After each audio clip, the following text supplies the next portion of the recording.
How's it going, everybody? This is Juansgalt with Crypto TV, and we are here at the Crypto Anarchy Institute in Prague, and the Hackers Congress. I'm joined by Max Keidun. Is that Yeah, that's correct. nice? I actually got it.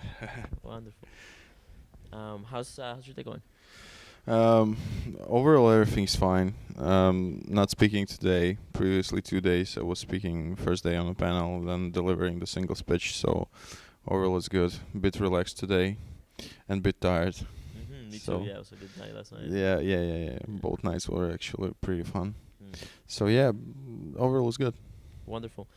Um, I believe you are involved with the Baltic Honey Badger. Yeah, I'm the organizer, one of the organizers of Baltic Honey Badger Bitcoin Conference. Tell us about that.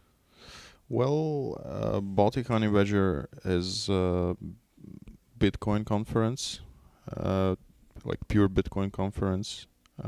We don't do any blockchain, altcoins, whatever.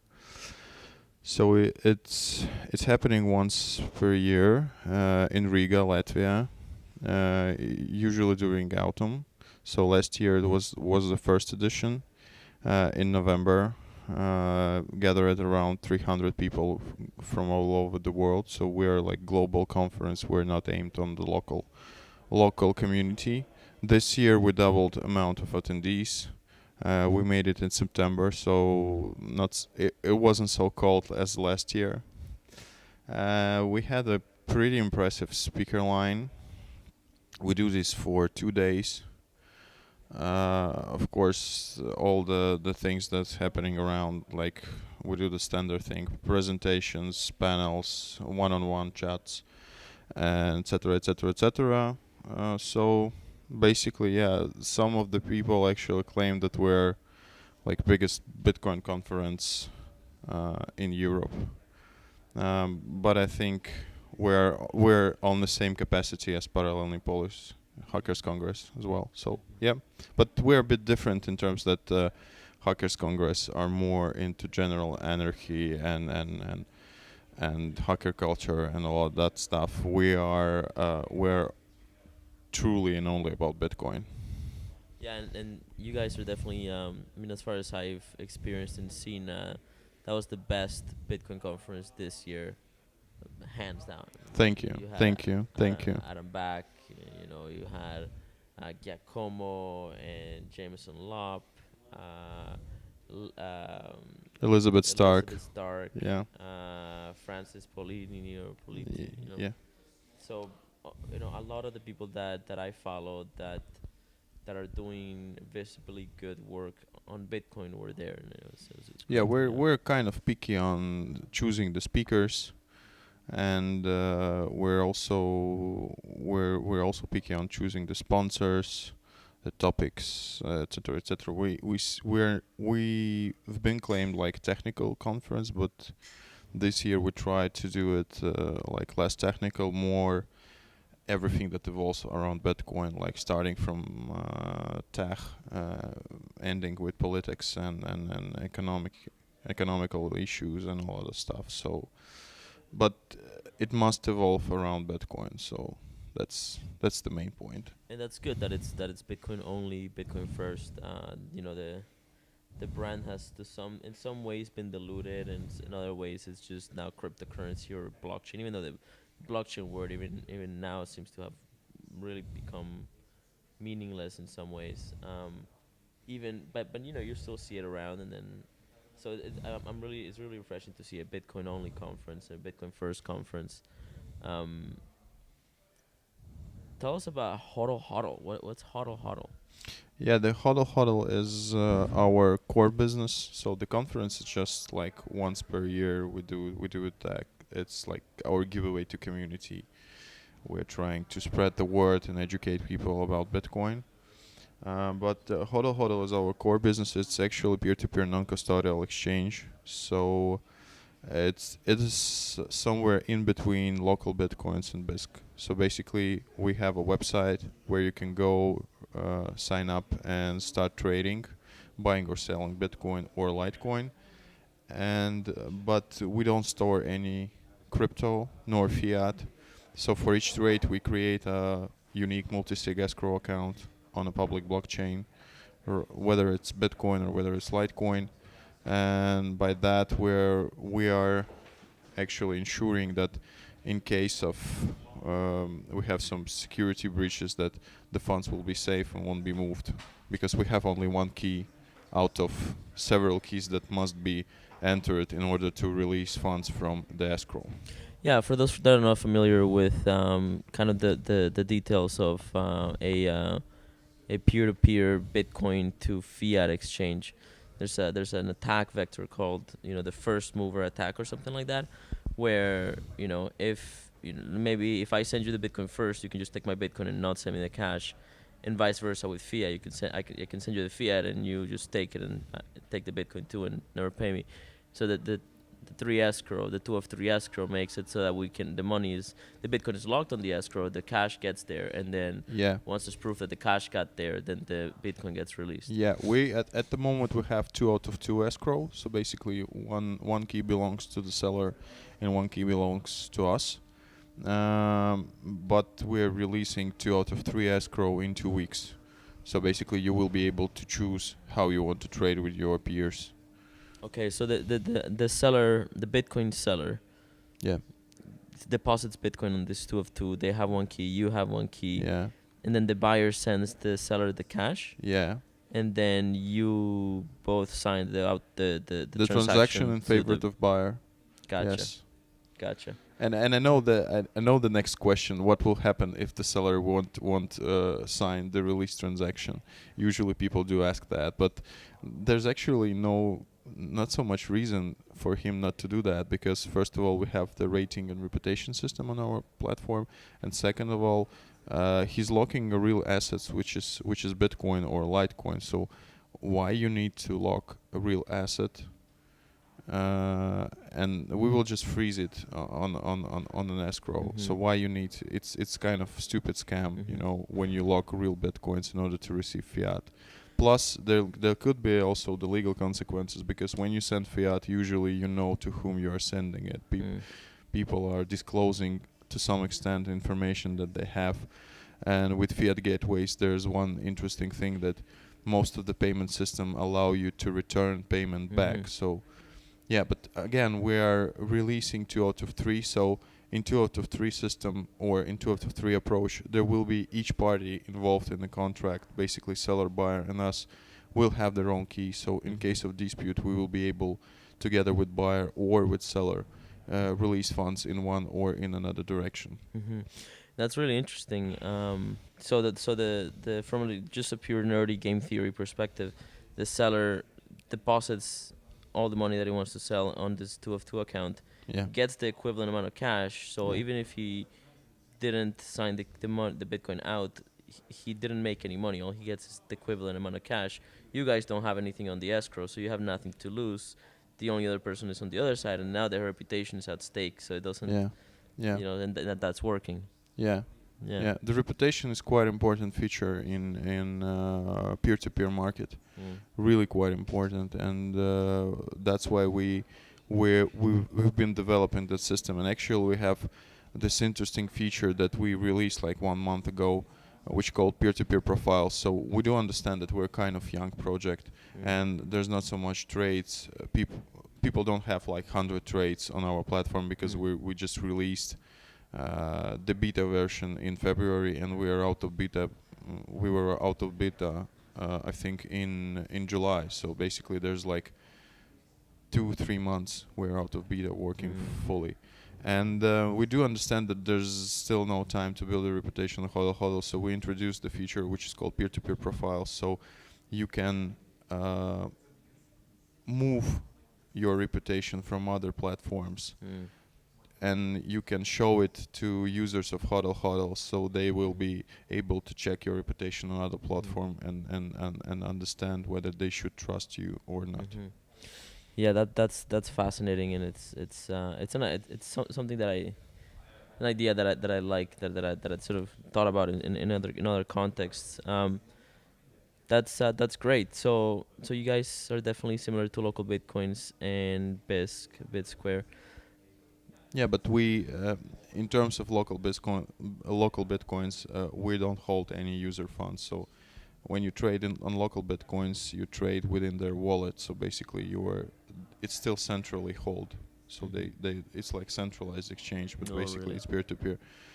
But in terms of BISC, we're not software. So BISC is a software. You need to download it. You need to install it. We think that it's a bit complicated, but of course, It is, BISC, yeah. yeah, BISC is software, and it's truly decentralized. Yeah, we still have like website which can be shut down. Of course, you have VPN. Of course, you have like mirrors and all other stuff. So yeah, we're in the middle. So we are like more convenient than BISC and more secure like local bitcoins. But there's still trade-offs in any approach. Yeah. I've been thinking about this concept, this possibility that in the future, as some of these exchanges get bigger or there's more of them, or maybe even today this might make sense, or maybe it doesn't make sense, to open up the order books between exchanges like Yeah. the three of you. I heard about this idea, and maybe at some point, yeah, it will be interesting because it will definitely help the market to peer-to-peer market to grow. At the moment, I don't think it could be done because it requests a work from us. For example, like if we take our intention, requests work from us, and we don't have like time and resources to spend on that. We're busy with building our core product as good as it is and as secure as it is. Even if you could access the liquidity of local bitcoins, for example. Even though, Yeah. and plus there's one major difference. Yeah. Local bitcoins recently introduced KYC AML to some extent for some of their users.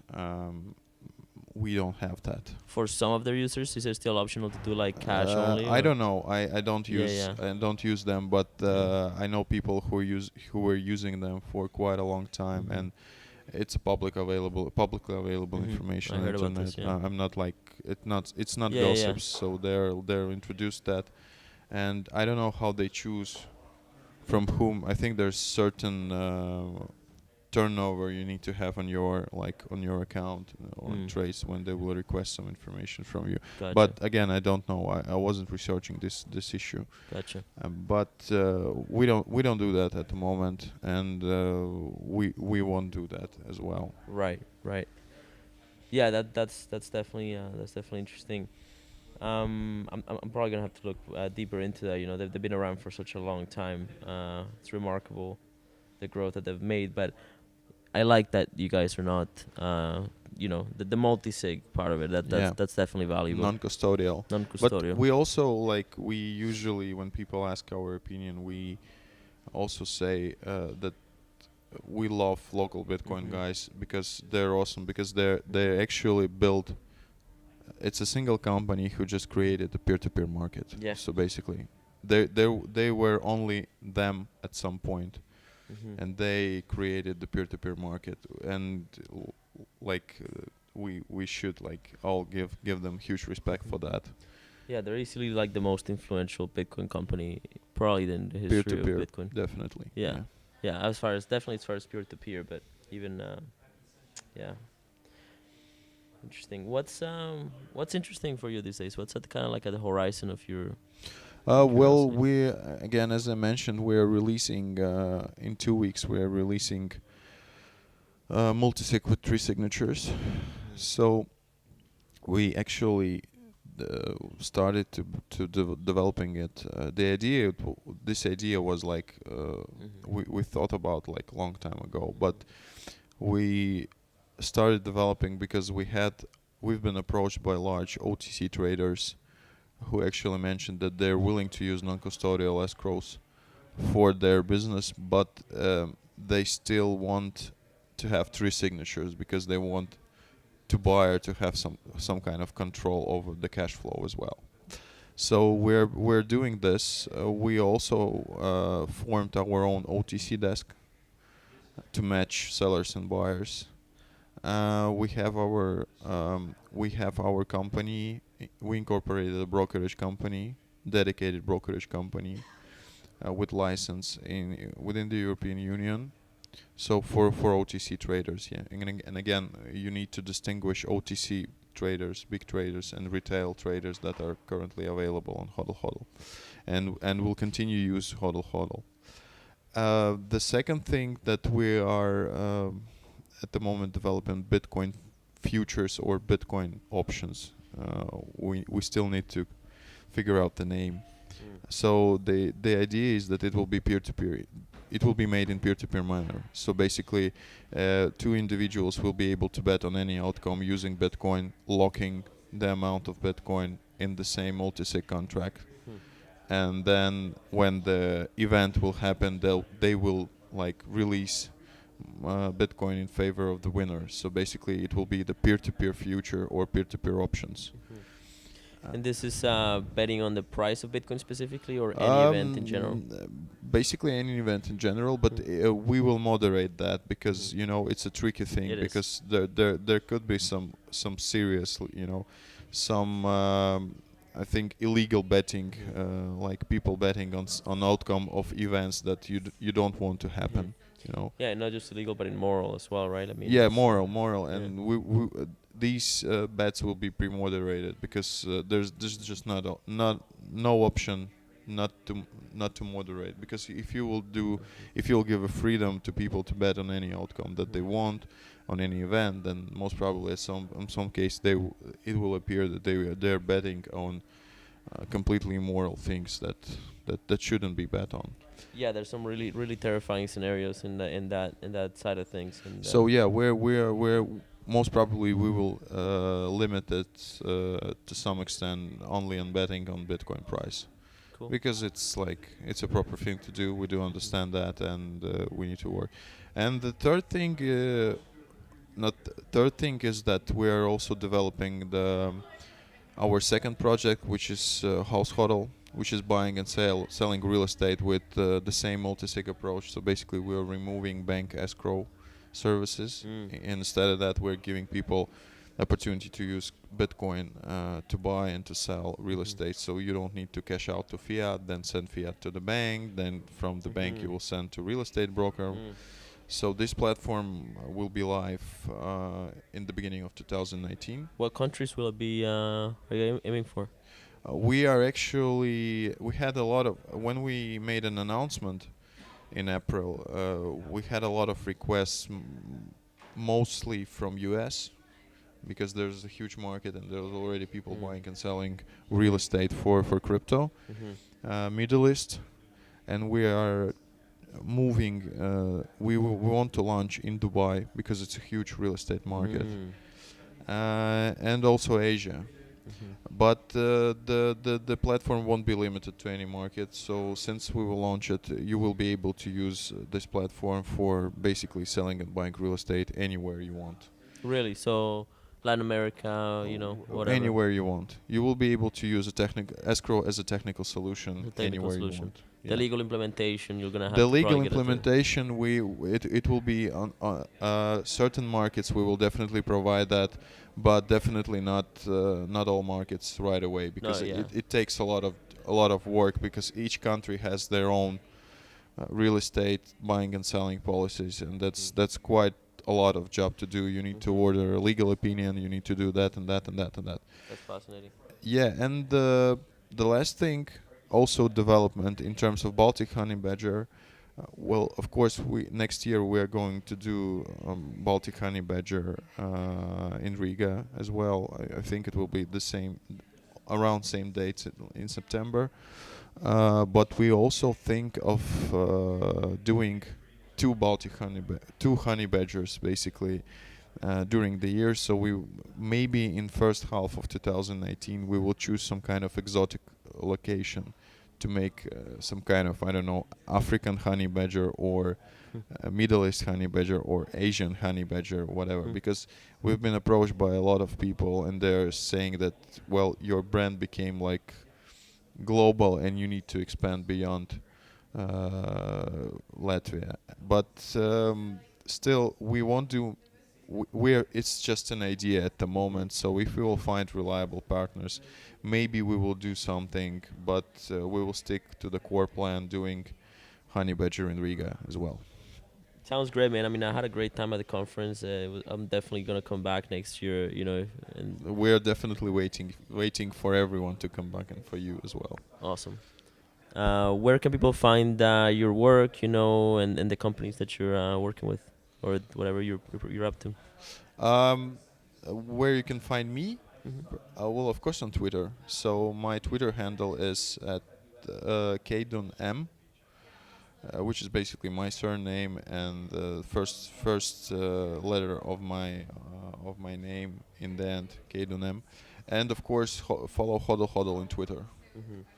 So just Hodl, and you will see our Twitter handle. And for the conference, Baltic Honey Badger. We don't have any special dedicated handle for the conference.